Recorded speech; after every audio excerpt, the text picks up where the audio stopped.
Vivemos em um tempo em que nunca estivemos tão conectados e, paradoxalmente, nunca estivemos tão sozinhos.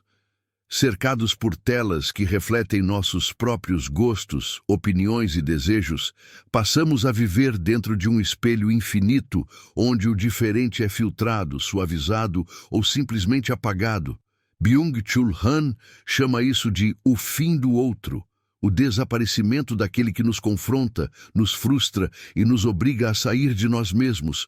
Sem esse outro verdadeiro, o mundo se torna confortável, previsível e estéril. O conflito dá lugar ao consenso artificial. O encontro vira consumo e o amor se transforma em desempenho.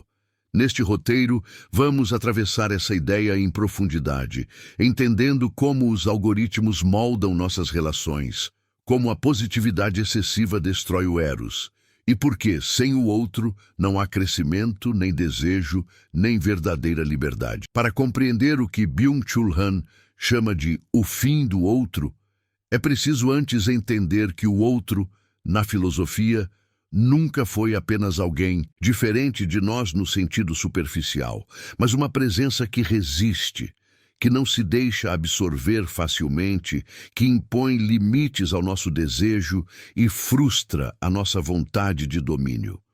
O outro é aquilo que não se reduz a espelho, que não confirma imediatamente quem somos, que não responde exatamente como esperamos. Durante séculos, a experiência humana foi atravessada por essa alteridade, o vizinho com valores distintos, o estrangeiro incompreensível, o amante imprevisível, o inimigo que não se dobra, o Deus que não responde. Essa fricção constante com o diferente era incômoda, mas produtiva, pois obrigava o sujeito a sair de si, a negociar, a escutar, a desejar. Para Han, é justamente essa fricção que está desaparecendo na sociedade contemporânea, substituída por um universo de iguais cuidadosamente organizado por sistemas digitais, lógicas de mercado e algoritmos de otimização. O mundo atual não elimina o outro por violência direta, mas por suavização, por excesso de positividade, por conveniência. O diferente não é combatido, é simplesmente filtrado. Redes sociais, plataformas de streaming, sistemas de recomendação e ambientes de trabalho baseados em performance criam bolhas onde somos constantemente expostos ao que confirma nossas crenças, gostos e expectativas. O outro verdadeiro, aquele que nos desestabiliza, torna-se um ruído indesejável, rapidamente silenciado ou excluído. Nesse processo, o sujeito deixa de se relacionar com alteridades e passa a consumir versões personalizadas do mundo, moldadas para não gerar atrito. Han descreve essa transformação como a passagem de uma sociedade disciplinar, marcada por proibições e negações, para uma sociedade do desempenho, onde tudo parece permitido desde que seja produtivo, positivo e funcional. Nesse novo regime, o outro é substituído pelo igual, pelo semelhante, pelo que se adapta sem resistência. O problema é que essa ausência de negatividade não gera liberdade, mas um empobrecimento radical da experiência. Sem o outro, não há verdadeira comunicação, apenas circulação de informação. Não há diálogo, apenas feedback. Não há encontro, apenas conexão. A linguagem perde sua densidade simbólica e se torna transparente, eficiente, operacional. As relações deixam de ser arriscadas e passam a ser gerenciáveis. Até o amor, segundo Han, sofre essa mutação. O eros, que nasce do desejo pelo que não se possui e não se controla, é substituído por relações narcísicas, baseadas na compatibilidade, na performance emocional e na otimização do prazer. Amar passa a ser escolher alguém que não desafia demais, que não exige transformação profunda, que se encaixa no estilo de vida já existente. O outro deixa de ser mistério e se torna projeto. Essa lógica também invade a esfera política e social, onde a intolerância ao conflito cresce justamente porque o conflito deixou de ser compreendido como parte constitutiva da vida coletiva. Divergência vira ameaça, discordância vira violência simbólica, e o espaço público se fragmenta em comunidades homogêneas que não se escutam. Paradoxalmente, quanto mais iguais nos tornamos, mais frágeis ficamos diante do diferente, pois perdemos a capacidade de lidar com a alteridade. Para Han, essa fragilidade explica o aumento da agressividade nas redes, o cancelamento, a polarização e o ódio difuso, que não nasce do excesso de diferença, mas da falta dela. Quando o outro real desaparece, qualquer mínima diferença se torna intolerável. Ao eliminar o outro, a sociedade acredita estar eliminando o sofrimento, mas acaba eliminando também o crescimento, a criatividade e a possibilidade de transformação. O sujeito se fecha em si mesmo, condenado a um narcisismo exausto, onde tudo gira em torno da própria imagem, da própria produtividade e da própria satisfação. Esse é o paradoxo central do fim do outro. Ao tentar criar um mundo sem atrito, criamos um mundo sem profundidade. Ao tentar eliminar a dor do encontro, eliminamos também a potência que nasce dele. Não propõe um retorno romântico ao conflito violento, mas um resgate da alteridade como condição fundamental da experiência humana. Reconhecer o outro significa aceitar limites, acolher o desconforto e admitir que nem tudo pode ser traduzido, controlado ou otimizado. Sem isso, o sujeito moderno permanece preso em um circuito fechado, hiperconectado, hiperativo e profundamente solitário, vivendo em um mundo povoado por iguais, mas vazio de encontros verdadeiros.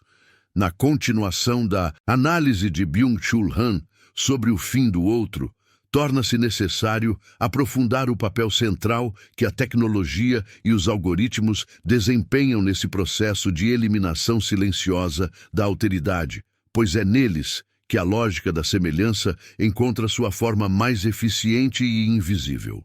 Diferente das antigas formas de censura ou repressão, os algoritmos não proíbem, não silenciam à força e não dizem não.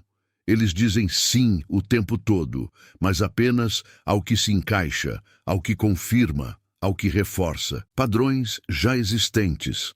Ao observar nossos cliques, curtidas, tempos de permanência e escolhas mínimas, esses sistemas constroem um retrato cada vez mais preciso do que somos e, principalmente, do que desejamos consumir, pensar e sentir. O resultado não é um mundo plural, mas um ambiente cuidadosamente curado para reduzir o inesperado. O outro, enquanto diferença radical, não desaparece por ser perigoso, mas por ser improdutivo. Ele quebra a fluidez do consumo, interrompe o fluxo da positividade e exige esforço interpretativo. Em um sistema orientado à eficiência, o esforço se torna um erro. Han aponta que essa lógica cria bolhas de confirmação onde o sujeito se move com conforto absoluto, mas paga por isso com a perda da experiência do encontro. A alteridade, que antes exigia escuta, paciência e transformação, agora é substituída por versões domesticadas do diferente, previamente filtradas para não causar frustração excessiva. Mesmo quando acreditamos estar entrando em contato com o oposto, geralmente estamos apenas consumindo uma caricatura segura, moldada para manter o engajamento sem ameaçar a identidade do usuário. Essa dinâmica não afeta apenas o campo das opiniões, mas penetra profundamente na estrutura do desejo. O sujeito passa a desejar aquilo que já conhece, aquilo que se parece consigo, aquilo que confirma sua autoimagem. O desconhecido deixa de ser fonte de atração e passa a ser percebido como risco. Para Han, isso representa uma transformação radical do eros. O desejo erótico, em sua forma mais profunda, nasce da distância, da alteridade, do que não se deixa reduzir a objeto. Quando o outro é substituído por um igual, o desejo se esgota rapidamente e dá lugar ao consumo repetitivo, à busca incessante por estímulos que nunca satisfazem plenamente. Essa é a lógica do cansaço contemporâneo. Um sujeito que nunca encontra resistência suficiente para se transformar, mas também nunca encontra satisfação duradoura. A sociedade do desempenho, alimentada por algoritmos, transforma cada indivíduo em um projeto permanente de otimização. E nessa lógica, até as relações humanas passam a ser avaliadas por critérios de utilidade, compatibilidade e retorno emocional. Amizades, relacionamentos amorosos e até vínculos familiares são atravessados por expectativas de eficiência afetiva, onde o outro deve contribuir para o bem-estar, para o crescimento pessoal e para a autoestima.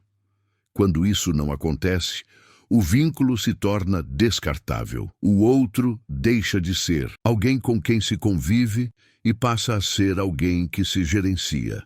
Essa mentalidade gera um empobrecimento profundo da experiência humana, pois elimina a possibilidade de transformação mútua que só ocorre quando nos confrontamos com o que não controlamos. Han observa que, ao contrário do que se imagina, essa homogeneização não gera paz social, mas ansiedade constante, pois o sujeito passa a carregar sozinho a responsabilidade por seu sucesso, felicidade e equilíbrio emocional. Sem o outro que impõe limites externos, o indivíduo se transforma em seu próprio explorador, cobrando de si desempenho contínuo e culpando-se quando falha. O conflito, que antes podia ser projetado para fora, agora é internalizado. A negatividade não desaparece, ela apenas muda de lugar. Em vez de surgir no encontro com o outro, ela se manifesta como autoacusação, depressão e esgotamento. Esse deslocamento é fundamental para entender por que vivemos uma epidemia de cansaço psíquico em uma sociedade aparentemente livre e permissiva. Ao eliminar o outro, eliminamos também a possibilidade de dizer não de forma saudável, pois o único limite restante é o próprio corpo e a própria mente, que acabam colapsando sob a pressão. Assim, o algoritmo não é apenas uma ferramenta técnica, mas um dispositivo ontológico que redefine como nos relacionamos com o mundo, com os outros e conosco mesmos. Ele cria um ambiente onde a diferença radical se torna invisível, onde o encontro é substituído pela confirmação e onde o sujeito, isolado em sua bolha de iguais, perde gradualmente a capacidade de desejar, de escutar e de se transformar. Essa é a armadilha central do fim do outro. Um mundo aparentemente cheio de opções, mas profundamente vazio de alteridade real. Ao avançar na reflexão de Byung-Chul Han, o fim do outro revela seu impacto mais profundo quando observamos como ele transforma a própria estrutura do sujeito contemporâneo, pois a ausência da alteridade não produz apenas relações superficiais, mas um novo tipo de indivíduo, fechado em si mesmo e incapaz de experimentar o mundo para além da própria interioridade. Para Han, o sujeito atual não é oprimido por um poder externo que o vigia e o pune, mas por um excesso de positividade que o convida constantemente a se expor, a se mostrar, a performar e a produzir a própria imagem. Nesse contexto, o outro deixa de ser alguém diante de quem nos apresentamos com cuidado e passa a ser um público abstrato que consome nossa exposição. A comunicação deixa de ser encontro e se torna espetáculo. Não falamos mais com o outro, falamos para uma audiência invisível que reage por meio de métricas, curtidas e visualizações. Essa transformação corrói a profundidade da linguagem, pois a palavra deixa de carregar silêncio, ambiguidade e tensão, tornando-se transparente, imediata e descartável. O que não pode ser rapidamente compreendido ou consumido perde valor. O silêncio, que antes funcionava como espaço de escuta e reflexão, passa a ser visto como falha, ausência ou improdutividade. O outro, que exige tempo e paciência para ser compreendido, não encontra lugar em uma cultura que valoriza velocidade e clareza absoluta. Han chama a atenção para o fato de que essa transparência excessiva destrói o mistério, e sem mistério não há desejo nem pensamento profundo. Tudo precisa ser visível, compartilhável e interpretável instantaneamente, e isso gera um mundo plano, onde nada resiste ao olhar. Essa planificação da experiência se reflete na forma como lidamos com a dor, com o sofrimento e com a negatividade em geral. Em vez de reconhecer o sofrimento como parte constitutiva da vida e do encontro com o outro, a sociedade atual busca eliminá-lo por meio de técnicas de autoajuda, positividade tóxica e medicalização rápida. O sofrimento deixa de ser um sinal de conflito existencial e passa a ser tratado como erro de funcionamento. Isso reforça ainda mais o isolamento do sujeito, pois ele se sente culpado por não conseguir se manter positivo, produtivo e motivado o tempo todo. Sem o outro que compartilha a dor, que escuta sem julgar e que resiste às soluções fáceis, o indivíduo enfrenta o sofrimento sozinho, internalizando a negatividade que antes circulava no espaço relacional. Han observa que essa dinâmica explica o aumento de transtornos psíquicos como depressão e ansiedade, que não são apenas doenças individuais, mas sintomas de uma estrutura social que eliminou a alteridade e transformou a vida em um projeto solitário de desempenho. O sujeito passa a dialogar apenas consigo mesmo em um monólogo constante de cobrança e autoavaliação. Esse monólogo substitui o diálogo genuíno, pois não há mais um outro que interrompa, questione ou ofereça uma perspectiva diferente. Até mesmo o pensamento crítico se enfraquece, já que ele nasce do confronto entre ideias, da tensão entre posições distintas e da experiência de ser contrariado. Em um mundo de iguais, pensar se torna repetir, reforçar e otimizar o já conhecido. A criatividade, que depende do encontro com o inesperado, também sofre, pois o novo verdadeiro sempre surge do choque com o que não se encaixa. Han destaca que a cultura contemporânea confunde liberdade com ausência de limites, mas essa ausência não liberta. Ela aprisiona o sujeito em um circuito fechado de autorreferência. O outro, ao impor limites, cria espaço para a relação, para a ética e para a responsabilidade. Sem ele, o sujeito não se sente responsável por ninguém além de si mesmo, o que gera uma indiferença crescente diante do sofrimento alheio. Essa indiferença não se manifesta necessariamente como crueldade explícita, mas como apatia, distração e incapacidade de se afetar profundamente.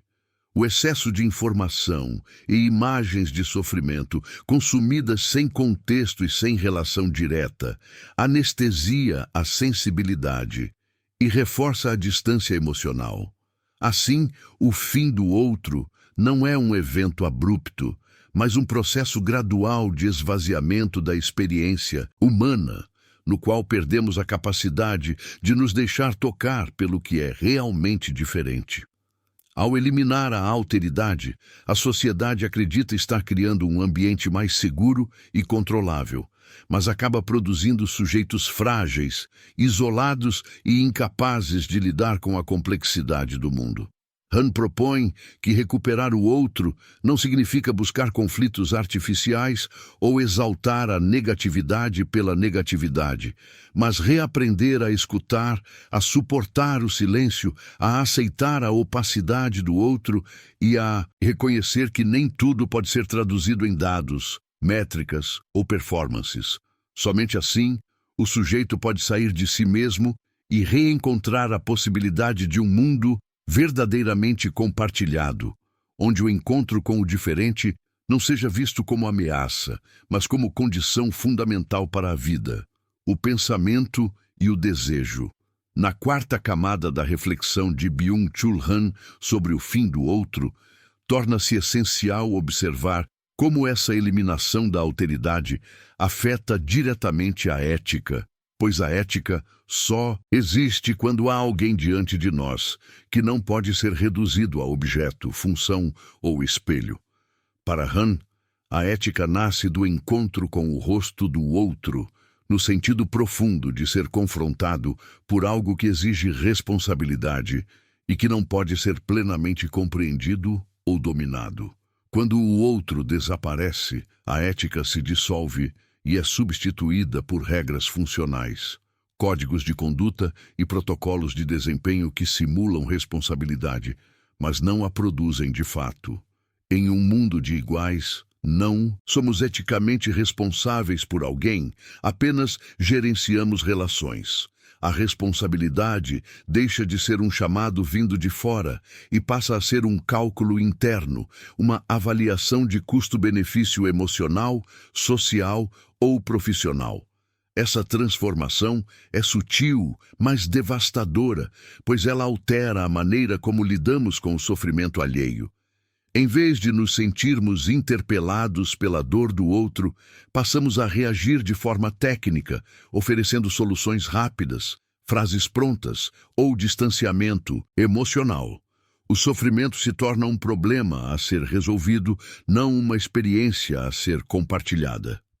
Han observa que essa lógica técnica da ética se manifesta claramente no discurso contemporâneo da empatia, que muitas vezes se reduz a uma performance social de sensibilidade, expressa por gestos simbólicos e declarações públicas, mas raramente acompanhada de um compromisso real e duradouro com o outro.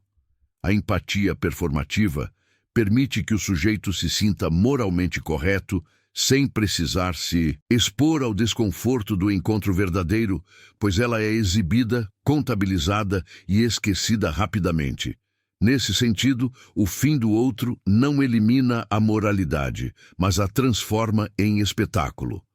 A ética deixa de ser uma prática silenciosa e exigente e passa a ser uma identidade visível, algo que se ostenta. Essa mudança está profundamente ligada à cultura da transparência, que Han critica por reduzir tudo ao visível e ao mensurável. Quando tudo deve ser transparente, o outro perde sua opacidade e, sem opacidade, não há respeito, apenas controle.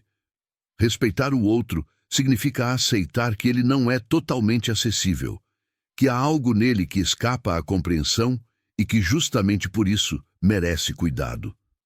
A transparência absoluta, ao contrário, transforma relações em objetos de vigilância e avaliação, onde cada gesto pode ser analisado, julgado e otimizado. Essa lógica invade também o campo do trabalho, onde relações humanas são frequentemente subordinadas a métricas de produtividade e eficiência, reduzindo colegas a recursos e eliminando o espaço para o conflito criativo e para a solidariedade genuína. Han destaca que, nesse ambiente, o outro é tolerado apenas enquanto contribui para o desempenho coletivo. Quando se torna um obstáculo, é descartado ou invisibilizado.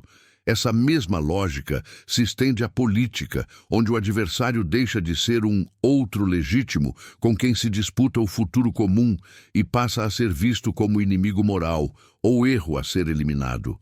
A polarização extrema não é, paradoxalmente, sinal de excesso de diferença, mas de incapacidade de lidar com a alteridade real, pois o outro político é reduzido à caricatura, desumanizado e absorvido em narrativas simplificadoras. Sem o outro verdadeiro, a política perde sua dimensão deliberativa e se transforma em guerra simbólica permanente, onde não há escuta, apenas reafirmação identitária. Han sugere que essa incapacidade de reconhecer o outro está ligada à crise contemporânea da hospitalidade, entendida não apenas como acolhimento físico, mas como disposição para receber o que é estranho, imprevisível e incômodo. A hospitalidade exige vulnerabilidade, pois implica abrir espaço para algo que pode nos transformar. Em uma sociedade obcecada por controle, segurança e otimização, essa vulnerabilidade é vista como fraqueza. O resultado é um fechamento progressivo do sujeito e das comunidades, que se protegem por meio da homogeneização e da exclusão silenciosa do diferente. Assim, o fim do outro não é apenas um problema relacional, mas uma crise ética profunda.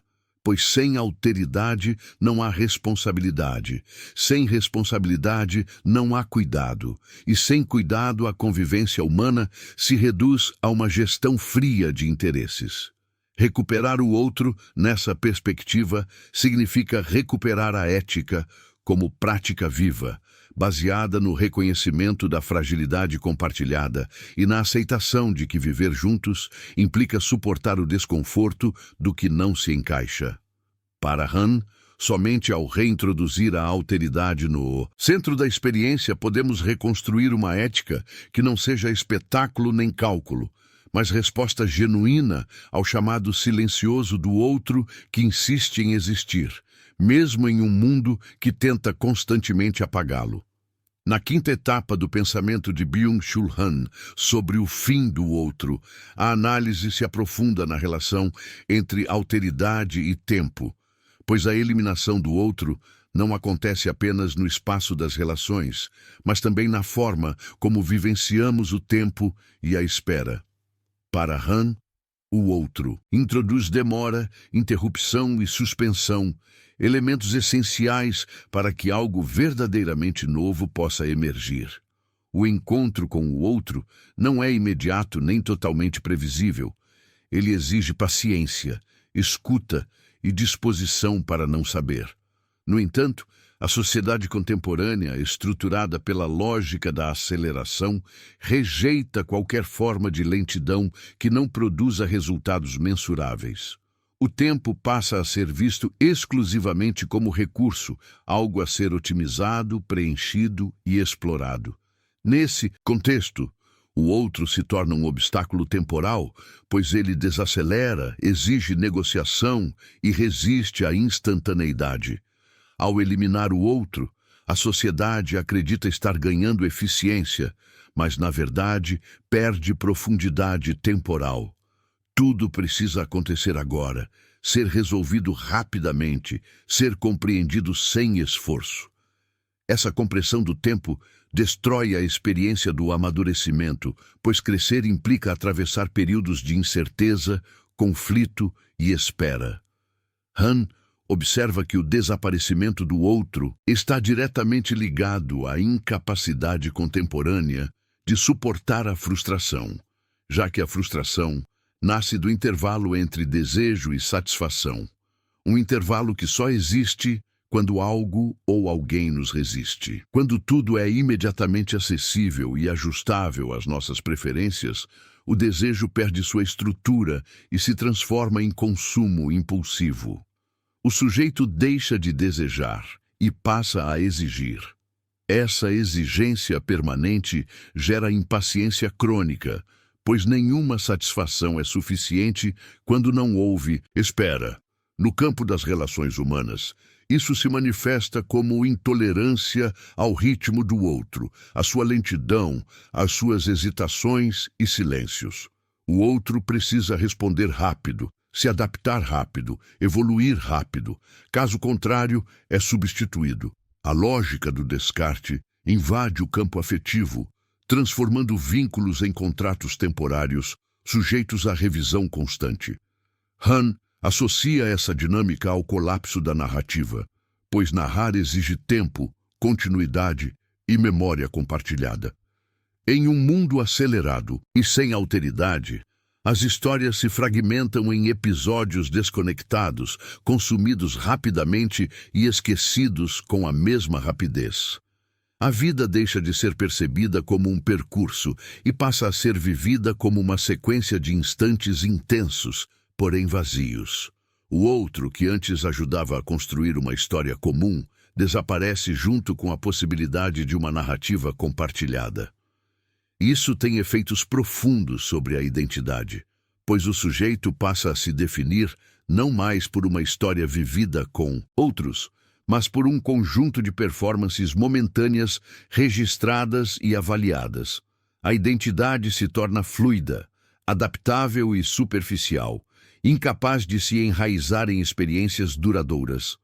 Hahn destaca que essa fragmentação temporal contribui para a sensação difusa de vazio e perda de sentido que atravessa a sociedade contemporânea.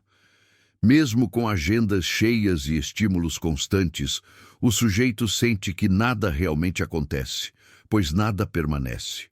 O outro, ao introduzir continuidade e memória, é essencial para a construção de sentido, pois é na relação duradoura que a vida ganha densidade. Sem essa duração, tudo se dissolve em uma sucessão de presentes desconectados. Essa perda do tempo profundo também afeta a capacidade de reflexão, já que pensar exige pausa, repetição e retorno. A reflexão não é compatível com a aceleração contínua, pois ela depende da possibilidade de se deter, de revisitar experiências e de confrontar contradições. Ao eliminar o outro, a sociedade elimina também os momentos de suspensão que permitem o pensamento crítico. Tudo precisa ser decidido rapidamente, reagido instantaneamente, comentado no calor do momento. O pensamento se reduz à opinião, e a opinião se torna reação emocional imediata. Hahn sugere que recuperar o outro implica também recuperar uma outra relação com o tempo, mais lenta, mais aberta e mais receptiva ao imprevisível. Isso não significa rejeitar a tecnologia ou a velocidade em si, mas reconhecer que a vida humana não pode ser totalmente subordinada à lógica da aceleração sem perder algo essencial. O outro nos ensina a esperar, a escutar e a aceitar que nem tudo se resolve no ritmo da eficiência. Ele introduz um tempo próprio, um tempo que não pode ser comprimido sem violência. Ao reintroduzir esse tempo do outro, abrimos espaço para o amadurecimento, para o desejo verdadeiro e para a construção de relações que não se esgotam na satisfação imediata. Assim, o fim do outro revela-se também como o fim do tempo profundo, e a recuperação da alteridade aparece como condição necessária para resgatar uma experiência temporal mais humana, capaz de sustentar sentido, memória e transformação ao longo do tempo. Na sexta camada da análise de Byung-Chul Han, o fim do outro se revela de forma ainda mais incisiva quando observamos sua relação com o poder. Pois a eliminação da alteridade não produz apenas sujeitos cansados e isolados, mas também um novo regime de dominação que opera sem coerção visível, sem inimigos claros e sem necessidade de repressão direta. Para Han, o poder contemporâneo não se impõe contra o outro. Ele o absorve, neutraliza e torna funcional. Diferente das formas clássicas de poder que dependiam da oposição e do conflito, o poder atual prospera na homogeneização, na compatibilidade e na positividade contínua. Quando não há outro que resista, o poder não precisa se mostrar como força externa. Ele se internaliza no sujeito, que passa a se governar a si mesmo em nome da liberdade, da autenticidade e da realização pessoal. Essa autoexploração é o núcleo da sociedade do desempenho, onde cada indivíduo se torna simultaneamente senhor e servo de si, cobrando resultados, otimizando comportamentos e monitorando emoções como se fossem recursos produtivos. O outro, que antes poderia interromper esse ciclo ao impor limites externos, desaparece, deixando o sujeito preso em um circuito fechado de autovigilância. Han enfatiza que essa forma de poder é especialmente eficaz porque não gera resistência organizada, já que não há um opressor claramente identificável contra o qual lutar. A exploração não vem de fora, ela é vivida como escolha pessoal. Trabalhar mais, expor-se mais, produzir mais e consumir mais são apresentados como expressões de liberdade e não como exigências sistêmicas. Nesse cenário, qualquer falha é interpretada como insuficiência individual e não como resultado de uma estrutura que exige desempenho ilimitado. A ausência do outro impede que o sujeito reconheça essa estrutura, pois o outro é justamente aquele que revela a exterioridade do poder, mostrando que nem tudo depende da vontade individual. Sem essa revelação, o sujeito assume toda a culpa por seu cansaço, sua ansiedade e seu fracasso, aprofundando o ciclo de autoexploração. Essa lógica também transforma a resistência em algo quase impossível, pois resistir exige um ponto de apoio externo, uma alteridade que permita enxergar alternativas. Em um mundo de iguais, onde todos compartilham a mesma lógica de desempenho, qualquer tentativa de desaceleração ou recusa é vista como desvio pessoal, preguiça ou inadequação. O poder se mantém não pela proibição, mas pela sedução, oferecendo recompensas simbólicas como reconhecimento, visibilidade e pertencimento que reforçam o comportamento desejado sem necessidade de coerção. Han observa que até mesmo a crítica é frequentemente absorvida por esse sistema, transformada em conteúdo, engajamento e mercadoria. O discurso crítico perde sua força quando se torna parte do mesmo circuito de produção e consumo que pretende questionar. Assim, o fim do outro implica também o fim de uma negatividade capaz de interromper o fluxo do poder. A negatividade, entendida como capacidade de dizer não, de resistir e de se retirar, é substituída por uma positividade incessante que mantém tudo em movimento. Esse movimento constante dá a impressão de vitalidade, mas esconde um esgotamento profundo. O sujeito não descansa, porque descansar significa sair do circuito. E sair do circuito é interpretado como perda de valor. O outro, ao introduzir limites e interrupções, oferecia a possibilidade de descanso real, pois permitia ao sujeito não ser tudo, não responder a tudo e não produzir o tempo todo. Sem o outro, o descanso se torna apenas recuperação funcional para voltar a produzir, e não um espaço de experiência gratuita. Han relaciona essa dinâmica à crise contemporânea da liberdade, pois a liberdade sem alteridade se transforma em obrigação disfarçada. Somos livres para escolher, desde que escolhamos continuamente, desde que estejamos sempre ativos, visíveis e disponíveis. Essa liberdade compulsória gera ansiedade, pois nunca há um ponto de chegada, apenas metas móveis e expectativas crescentes. O poder, assim, não precisa punir. Ele apenas observa, enquanto o sujeito se exaure voluntariamente. Recuperar o outro, nesse contexto, significa recuperar a possibilidade de resistência verdadeira, que não se confunde com protesto, ruidoso ou oposição performativa, mas com a capacidade de interromper, de retirar-se, de sustentar o silêncio e de criar espaços onde a lógica do desempenho não se aplica. O outro oferece ao sujeito a chance de experimentar limites que não são falhas, mas condições de humanidade.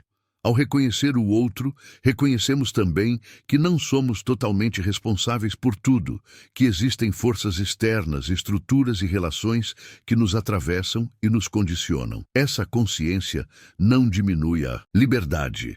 Ao contrário, a torna possível, pois liberta o sujeito da ilusão de autonomia total que o aprisiona em um ciclo infinito de autoexploração. Assim, o fim do outro não é apenas uma questão relacional ou cultural, mas um elemento central da nova forma de poder que define a sociedade contemporânea, E enfrentá-lo exige não mais desempenho, mas a coragem de reintroduzir a alteridade como força de interrupção, limite e resistência em um mundo que insiste em transformar tudo em igual, funcional e produtivo. Na sétima etapa do pensamento de Byung-Chul Han, o fim do outro aparece ligado de forma decisiva à crise do amor, pois amar, em seu sentido mais profundo, sempre foi uma experiência de exposição ao que não se controla, ao que escapa e ao que pode ferir. Para Han, o amor verdadeiro não é fusão nem compatibilidade perfeita, mas tensão produtiva entre duas alteridades que jamais se reduzem uma à outra. O Eros nasce justamente dessa distância irredutível, desse intervalo onde o desejo se mantém vivo porque o outro não se deixa possuir totalmente. No entanto, a sociedade contemporânea, ao eliminar a alteridade, transforma o amor em uma extensão do narcisismo, em que o parceiro ideal é aquele que confirma a identidade, reforça a autoestima e se ajusta ao estilo de vida já estabelecido. O outro deixa de ser mistério e passa a ser projeto, algo a ser moldado, otimizado e administrado. Aplicativos de relacionamento, métricas de compatibilidade e discursos de autoaperfeiçoamento afetivo criam a ilusão de que o amor pode ser calculado, previsível e livre de frustração. Nesse contexto, o risco que sempre foi parte constitutiva do amar é visto como falha do sistema, algo a ser eliminado. Han observa que essa busca por segurança absoluta no campo afetivo gera relações frágeis, pois sem risco não há entrega verdadeira. O sujeito se protege tanto do sofrimento que acaba se protegendo também da intensidade. O resultado é uma proliferação de vínculos superficiais, facilmente descartáveis, que oferecem estímulos imediatos, mas não sustentam uma experiência transformadora. O outro, que antes exigia paciência, negociação e abertura ao imprevisível, é substituído por parceiros intercambiáveis, escolhidos a partir de critérios de desempenho emocional e utilidade psicológica. Quando o vínculo começa a exigir mais do que o esperado, ele é abandonado em favor de uma nova possibilidade aparentemente mais adequada. Essa lógica do descarte, típica do consumo, invade o amor e corrói sua dimensão ética, pois amar implica responsabilidade pelo outro, inclusive quando ele frustra expectativas. Ao eliminar a alteridade, eliminamos também a disposição para suportar o conflito e a diferença, que são justamente os elementos que permitem o crescimento mútuo. Han destaca que essa transformação do amor está diretamente ligada à cultura da autoexploração, pois o parceiro deixa de ser alguém com quem se constrói um mundo comum e passa a ser alguém que contribui para o projeto individual de felicidade e sucesso. Quando deixa de cumprir essa função, ele se torna um obstáculo a ser removido. Assim, o amor perde sua dimensão transcendental e se reduz a uma experiência imanente, fechada no circuito do eu. O Eros, que antes nos arrancava de nós mesmos, agora nos devolve constantemente a própria imagem. Essa dinâmica gera um paradoxo doloroso. Quanto mais buscamos relações que não nos desafiem, mais vazios nos sentimos, pois o vazio nasce justamente da ausência de alteridade.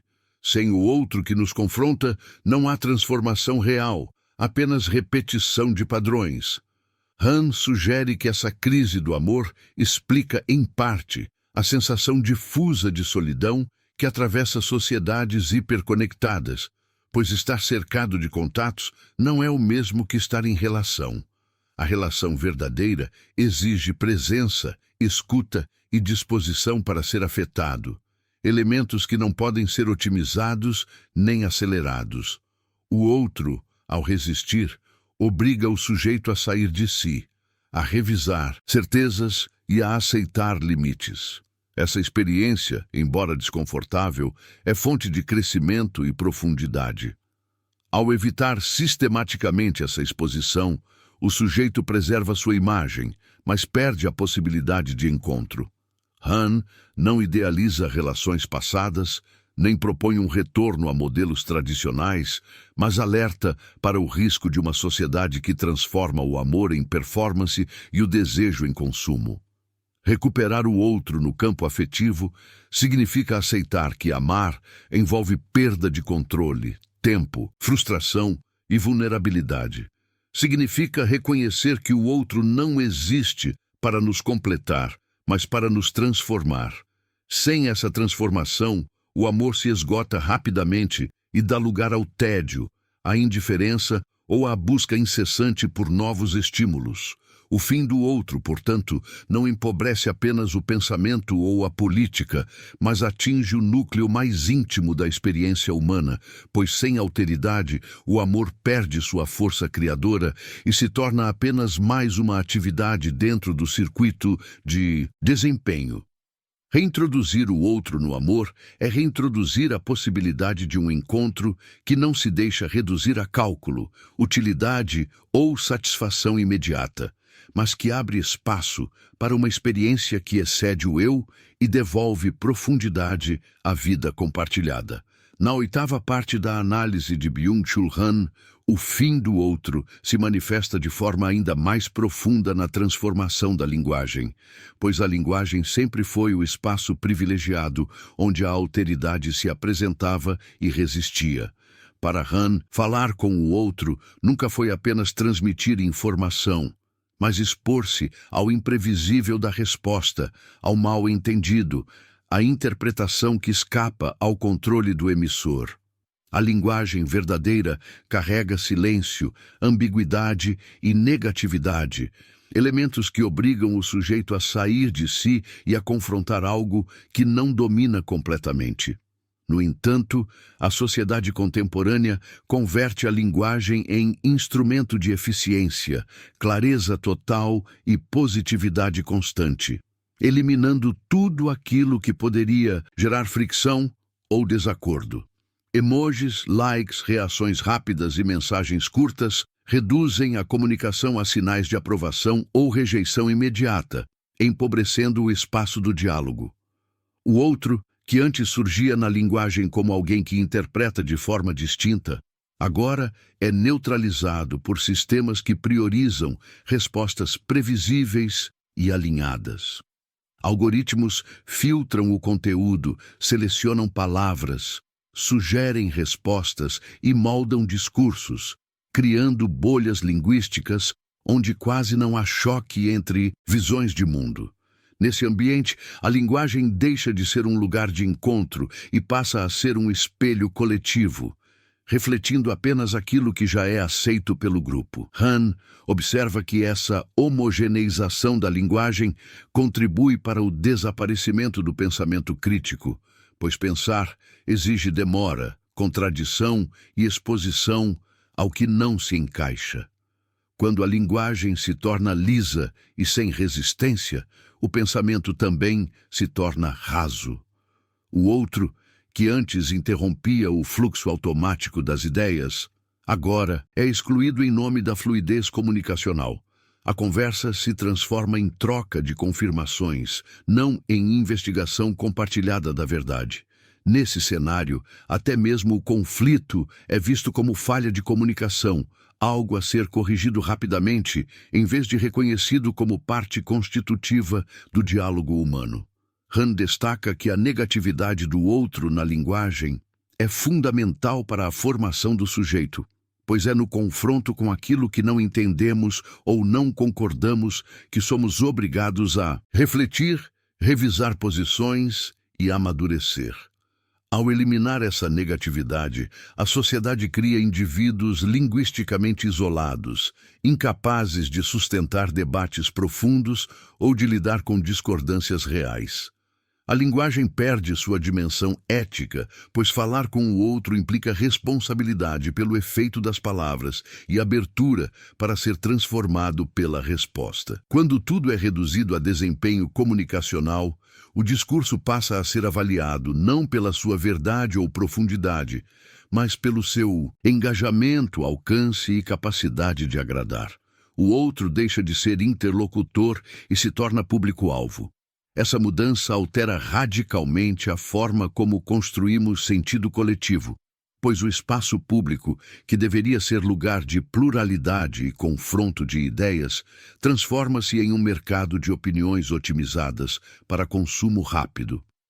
Han relaciona esse fenômeno à crise da escuta, pois ouvir o outro exige tempo, paciência e disposição para acolher algo que pode incomodar.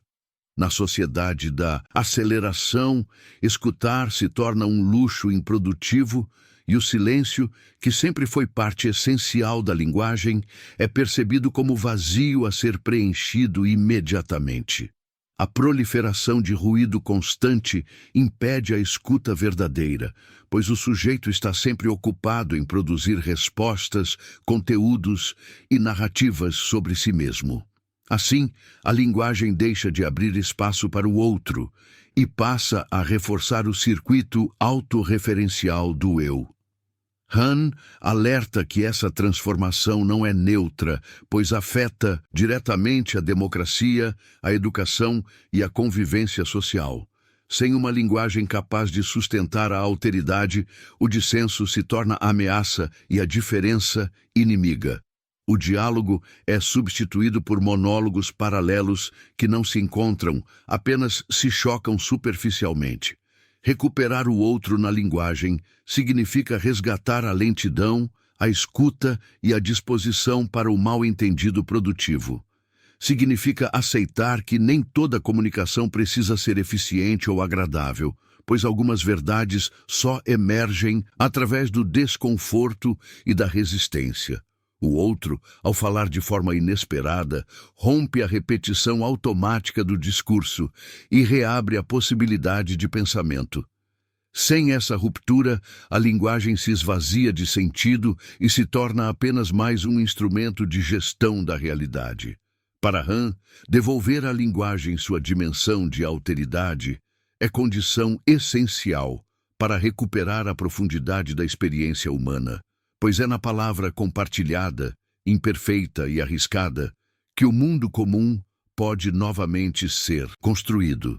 Na nona parte, Byung-Chul Han aprofunda o fim do outro ao analisar a transformação da comunidade em enxame, um conceito central para compreender como a convivência humana perdeu sua densidade ética e simbólica. Diferente da comunidade tradicional, que se estruturava a partir de vínculos duradouros, narrativas compartilhadas e reconhecimento da alteridade, o enxame digital é composto por indivíduos isolados que agem simultaneamente, mas não verdadeiramente juntos. No enxame não há rosto, não há responsabilidade recíproca, não há um nós capaz de sustentar um projeto comum. Cada indivíduo se move guiado por impulsos momentâneos, métricas de visibilidade e estímulos algorítmicos, reagindo em massa sem reflexão profunda.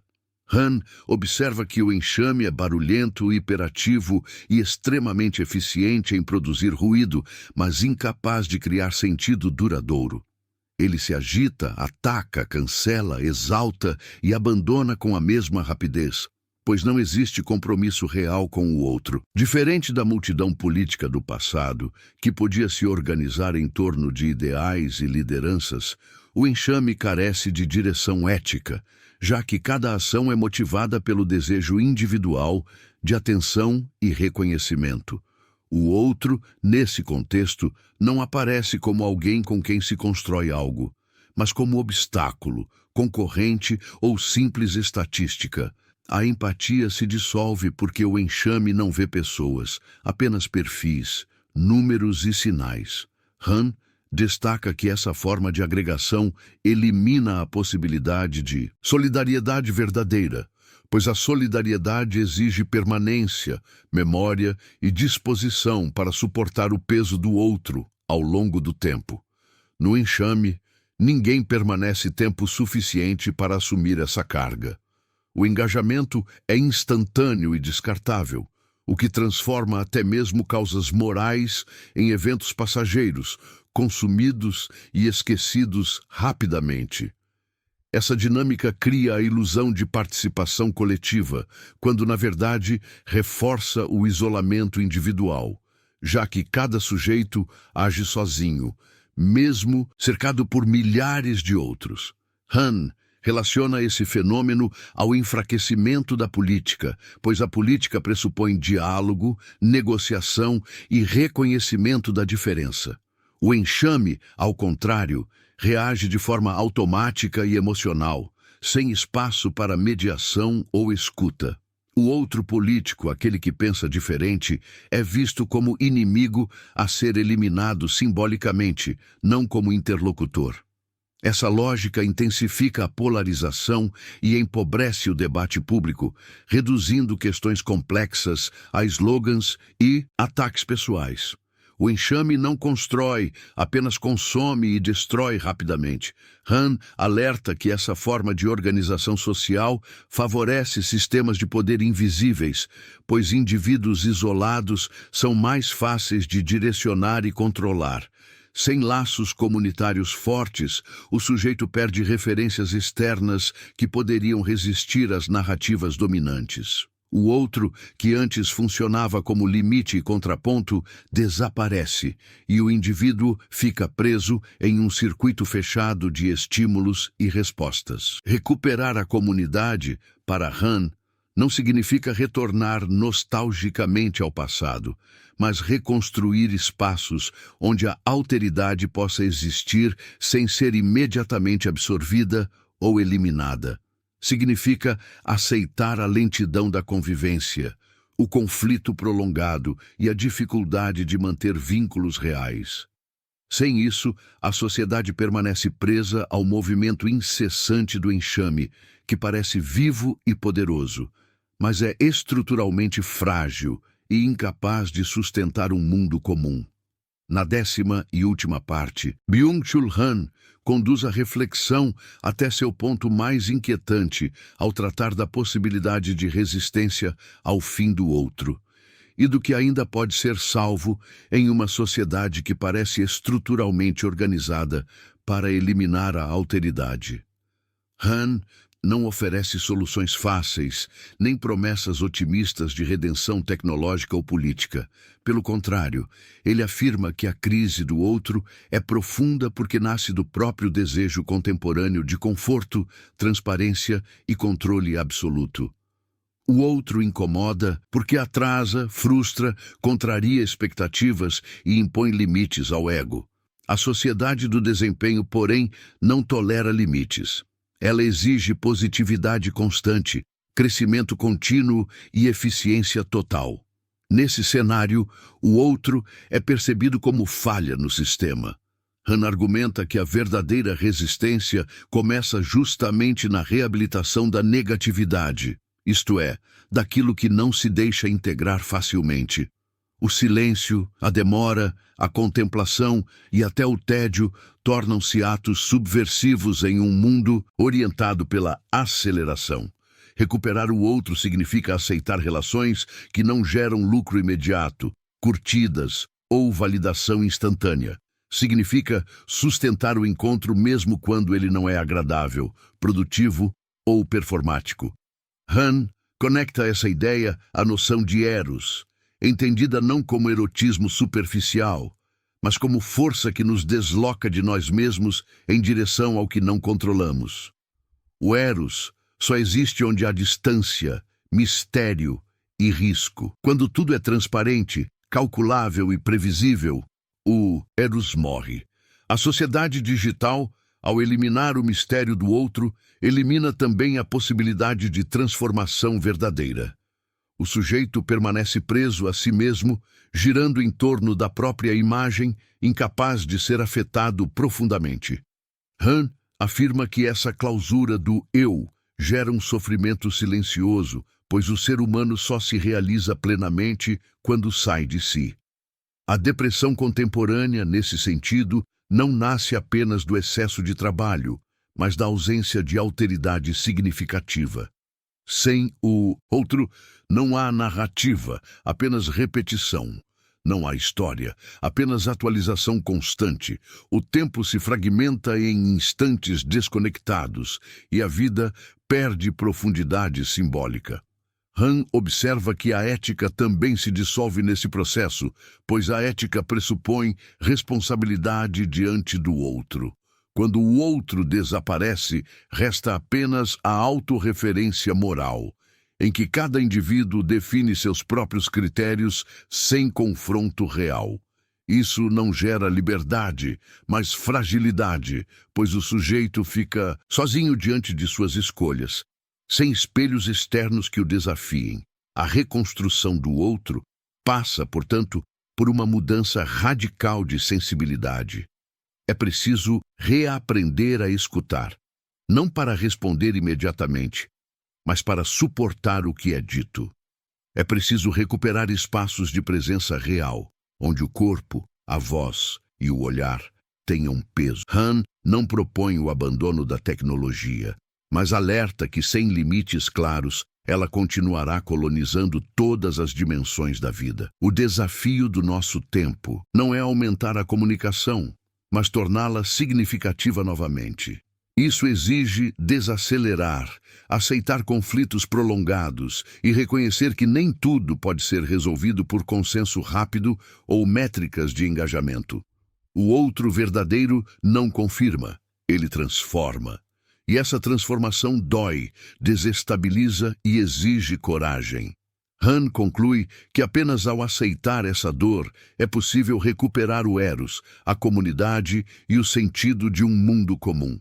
Caso contrário, a sociedade seguirá avançando tecnologicamente, enquanto empobrece espiritualmente, cercada por iguais, mas vazia de encontros reais. O fim do outro, então, não é apenas uma tese filosófica, mas um aviso. Se nada mudar, o ser humano continuará falando sem ouvir, vendo sem enxergar e vivendo sem jamais sair de si.